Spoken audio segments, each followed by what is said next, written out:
L'Occident se laisse prendre dans le piège du politiquement correct.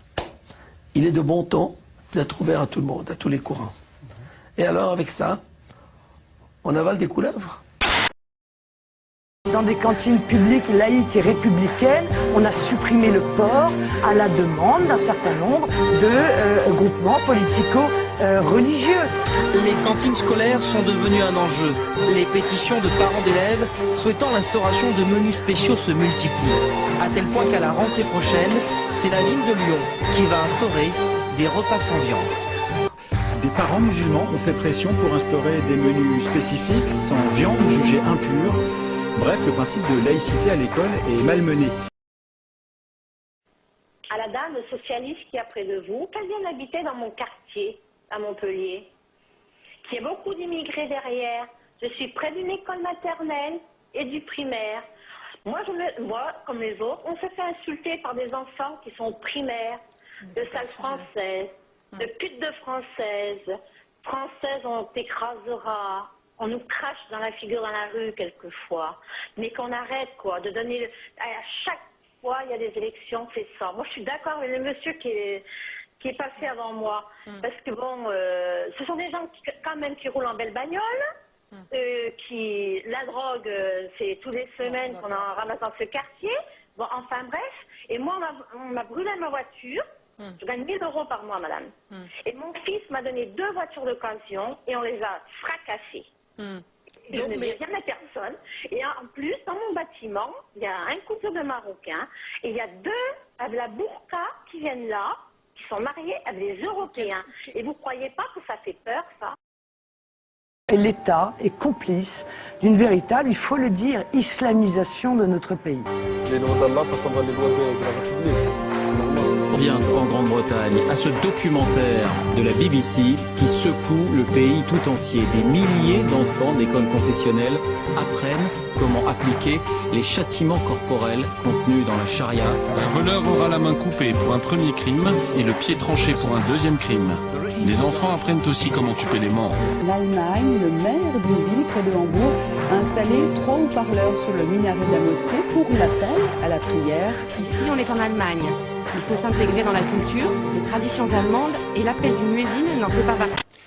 Alors écoutez, je ne sais pas si vous qui vivez en France, vous allez dans les mêmes endroits que ceux que nous percevons, mais il me semble qu'il y a des rues entières à Paris qui sont fermées en plein jour. On ne peut plus passer parce qu'il y a la prière générale.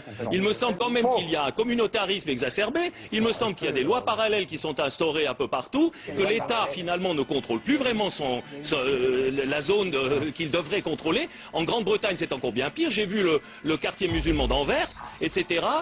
Si vous me dites qu'il n'y a pas de problème avec le communautarisme en Europe, écoutez, moi je veux bien, mais c'est pas l'expérience que j'en ai.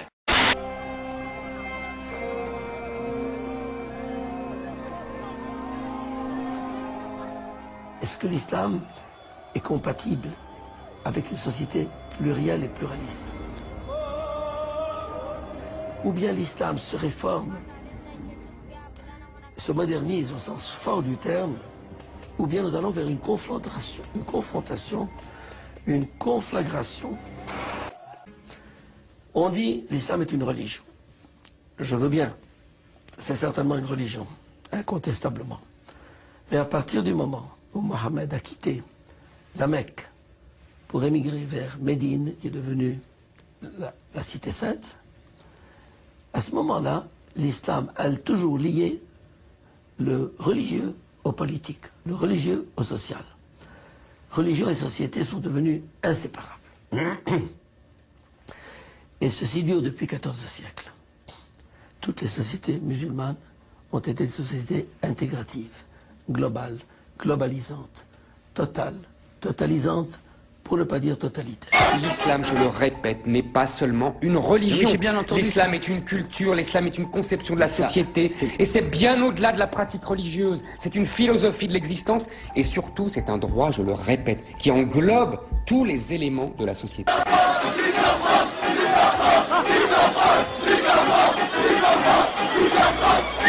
La consternation à Villeneuve-Saint-Georges dans le Val-de-Marne. La nuit dernière, le drapeau français à l'effigie de la ville, suspendu à côté de la mairie, a été brûlé et remplacé par un drapeau algérien. ouvrons les yeux et réagissons, je le crois, avant que notre nation en soit gravement perturbée et même peut-être notre civilisation. Lapidation. Moi, je serais dans un pays musulman, je dis oui. Pays musulman. Bah oui, c'est la loi divine. C'est une loi divine. Couper la main à un voleur, je suis d'accord. Je suis d'accord. C'est pas divine, c'est une loi. Non, elle est loi divine. C'est une loi divine. Mais les lois, elles doivent être divines ou elles doivent être contrôlées par les hommes? Attendez, moi je parle dans un pays musulman. Ouais, d'accord. Dans un pays Mais si la France devenait un pays musulman, par exemple, Roubaix, vous êtes en passe de devenir majoritaire. Si la France devenait majoritairement musulmane, la loi divine s'appliquerait?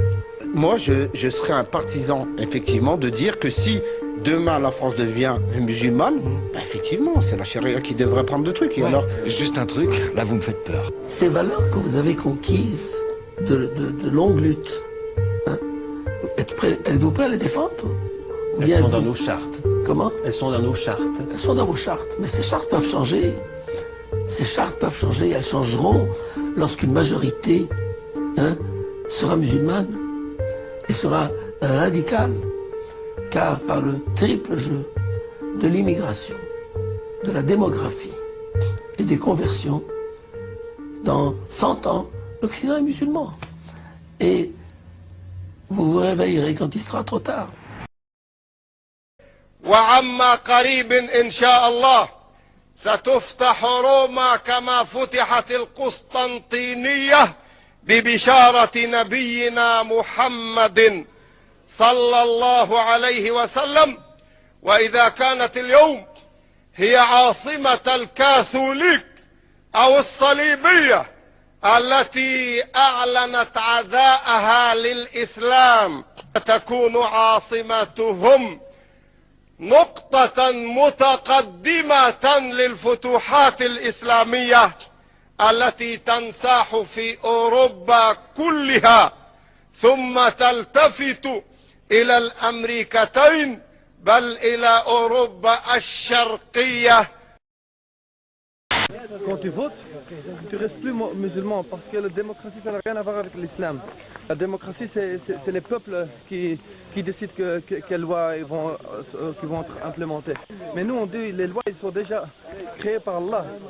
Nous on dit pas s'il vous plaît monsieur le terme, s'il vous plaît monsieur Tillemann, laissez-nous porter notre voile, laissez-nous porter le niqab. On dit pas ça. On porte le niqab, on porte le hijab. Nous on dit, monsieur Tillemann, préparez-vous à déménager parce que les musulmans sont restés ici et sont venus ici pour rester. L'islam est venu ici pour rester et ici venu pour dominer. 30 مليون. هذا الرقم له دلالات كبيرة ومعاني كبيرة. من 25 ل 30 مليون مسلم يقيمون في أوروبا. تمام. المسلمين هم اللي بيخلفوا، أوروبا ما بتخلفش. مما يعني إن خلال 20 سنة هيكون المسلمية غالبية ممكن تكون لها تأثير غير عادي في التحكم في القرار وفي صنع القرار. Je préfère prier dans la rue avec les gens pour gagner plus de hasanat. Parce que si je prie chez moi, il y a moins de hasanat. Non, je suis quand même inquiet de voir qu'on ne peut plus s'interroger sur l'identité sionnée de cette majorité. J'ai toujours dit que j'étais blanc, catholique, hétérosexuel, donc répréhensible. Je n'appartiens à aucune minorité, donc je n'ai pas le droit de m'interroger sur mon identité. C'est tout à fait fascisant que de le faire. Voilà. En revanche, si vous appartenez, si vous êtes PD, si vous êtes noir, si vous êtes maghrébin, etc., vous avez parfaitement le droit de le faire. Pourquoi ? Ça m'intéresse. C'est tout. Alors, quelle est votre réponse? J'ai pas de réponse. Je n'ai plus de réponse. Je suis hors de... réfléchir à tout ça. Je suis hors de la citoyenneté. Je vous ai déjà dit que j'ai jamais voté de ma vie. Je m'en flatte. Je ne me sens plus rien du tout parce qu'on m'interdit de me référer par exemple à mon histoire personnelle, à un héritage chrétien. Je pense que l'Europe est chrétienne, que la France est chrétienne. Voilà, c'est tout. Je le pense profondément. Sans ça, elle n'est plus rien. Elle est une espèce d'auditorium des droits de l'homme et des syndicats et c'est tout. Voilà.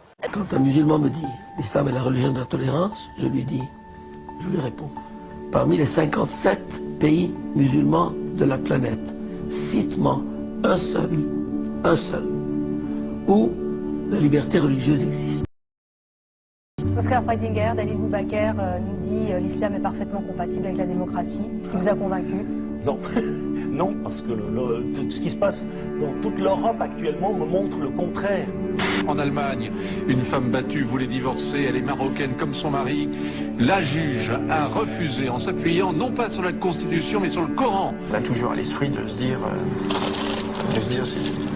où ça va aller, jusqu'à où surtout. Dans les entreprises, ils réclament sans cesse des salles de prière, ils réclament sans cesse le port du voile, l'autorisation de jours fériés qui sont des jours fériés musulmans et non pas les jours fériés du calendrier classique.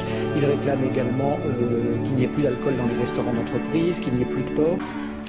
En France, l'islam est la première religion dans les prisons. 60% des 60 000 détenus sont musulmans. Les volets de la fenêtre de ma chambre, ils dorment sur le bureau de mon père. Je vois la gendarmerie. Je vois comment sont les personnes qui vont à la gendarmerie majoritairement. Oui, ben non. Et ce sont des gens qui sont nés en France, mais qui ne se sentent pas français parce que leurs parents sont issus de l'immigration. Majoritairement, tous les jours, quand j'ouvre les volets de ma chambre, c'est ce que je vois. Il y a des choses que je ne vais pas laisser. Mais il y a des choses sur ma culture qu'il fallait que je laisse pour m'intégrer dans la société américaine. Parce que quand j'étais à New York, il y avait la communauté sénégalaise, et parmi eux, il y avait des gens qui étaient là-bas pour 20 ans, ne parlaient même pas anglais. Ils étaient entre eux, ils mangeaient ensemble, ils ne voulaient pas s'intégrer avec les Américains. Ils ne voulaient pas s'intégrer avec les Américains. Ils ne voulaient même pas, ils te regardaient différent que celui des Sénégalais et avec les Sénégalais. Quand j'étais là-bas, moi, je suis allé à Cleveland, Ohio. Je voulais m'intégrer dans la communauté américaine. Et quand je suis devenu américain, j'ai pris la nation américaine très sérieuse. Je suis prêt à mourir pour les États-Unis, parce qu'ils m'ont tout donné. C'est un pays qui m'a tout donné, même l'Afrique ne pouvait pas me donner. Et ça, c'est ce que je dis aux jeunes ici. Il faut pas juste dire que le système ne marche pas, ils ne me reconnaissent pas, donc je ne fais pas partie, mais tu vis en France, but you hate French. Si tu hate French, you just take your stuff and you go home. Si tu détestes la France, tu prends tes affaires et tu t'en vas.